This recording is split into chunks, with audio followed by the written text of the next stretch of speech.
دا سړک د کونړ ولایت د پېش درې ولسوالۍ د کوړنګل او کلایګل درو ته غځېدلی دی. د کوړنګل او کلایګل په اړه به تاسو امکان لري ډېر څه اورېدلي وي. موږ له ملګرو سره یو ځای وغوښتل چې همدې سیمې ته چکر ووهو. په پوخ سړک د یو څو دقیقو مزل وروسته پوخ سړک ختمیږي او خام سړک ته داخلیږو. تر د کوړنګله پورې نور سړک خام دی. کونړ چې آباد دی، په اوبو آباد دی، هره دره او هر طرف ته اوبه دي او غرونه یې شکر ټول په ونو باندې پوښلي دي او ډول ډول ونې پکې ولاړې دي چې د هغې ونو یې ښایست څو چنده زیات کړی دی.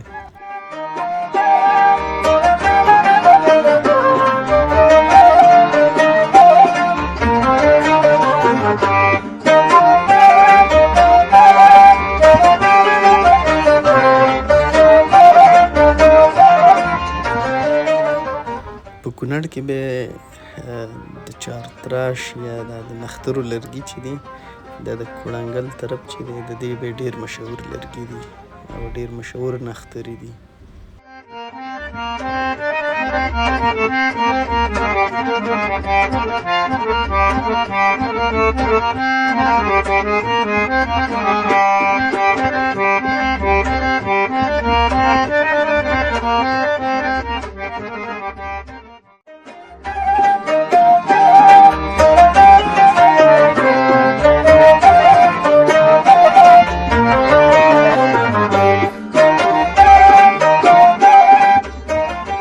دا ښکلې او سرسبزه دره د سیل او سیاحت لپاره هم ډېر ښکلي او جالب ځایونه لري، خو د سړک ستونزه چې په کونړ کې عمومي ده، نو د دغې ستونزې له امله هم دې سیمې ته دومره خلک نه راځي او دا د خلکو د سترګو نه همداسې پټه پاتې شوې.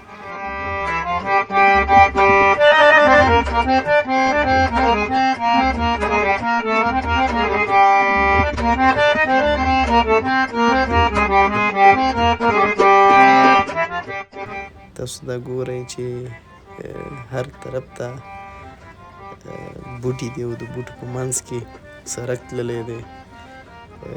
موږ د ځمکې د سطحې نه تقریبا ډېر پورته راختي یاستو.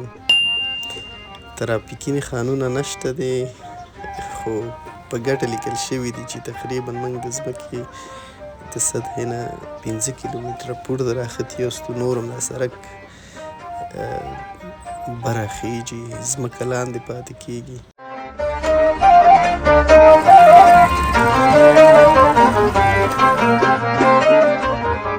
دا ځای چې کوم یو تاسو ته ښکاري دا د یخې چینې په نامه باندې مشهور دی.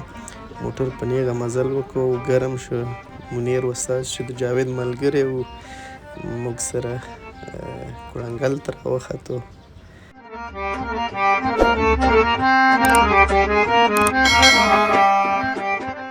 ما مخکې مې ویله که چېرته د سړک په برخه کې د کونړ په درو باندې کار وشي او سړکونه ورته جوړ شي، نو کونړ ته به ډېر زیات سیلانیان او ډېر لیدونکي راځي. موږ بالاخره له 1 ساعت مزل وروسته د کوړنګل درې کوم چې مرکزي کلی دی او مرکزي سیمې دي هلته ورسېدلو. داسې ښکاري په دې غرونو کې 3 او 4 کورونه، خو ډېر زیات نفوس په همدې دره کې اوسېږي. اختر تازه تېر شوی و او د دې غرونو په څوکو باندې د همدې کلي خلکو کرکټ تورنمنټ جوړ کړی و.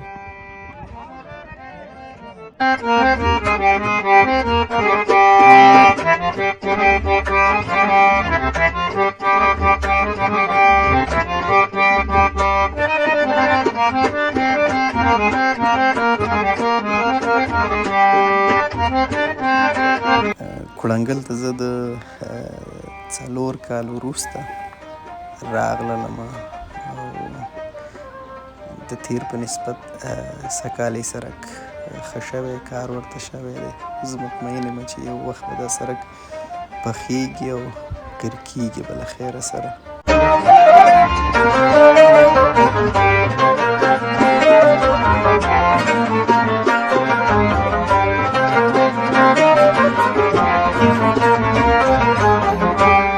د کوړنګل درې یو بل مشهور څه چې په کوړنګل پورې تړلي دي تور املوکان دي چې په دې سیمه کې ډېر زیات کیږي او خلک یې بیا خوري، استفاده کوي.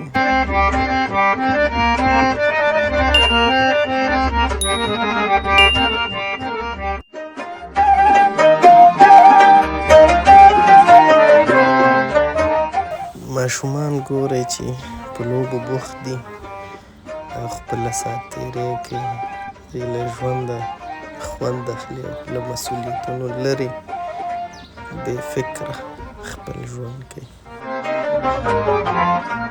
جاوید غوښتل چې توتان راونیسي خو متاسفانه بریالی نه شو. د خټو او ګټو په دې خامو کورونو کې چې څومره مینه پرته ده او څومره اخلاص پروت دی، څومره رښتینولي ده، دومره په ښار او دنګو ودانیو کې نشته. رښتیا هم ډېر سکوت پکې پروت دی.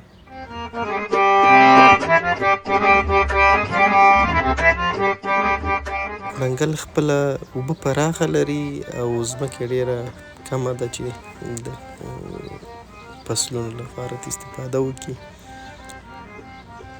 اوبه یې ډېرې پراخه اوبه دي. زه د دغې طبیعي اوبو اواز همدغسې پرېږدم چې واورئ.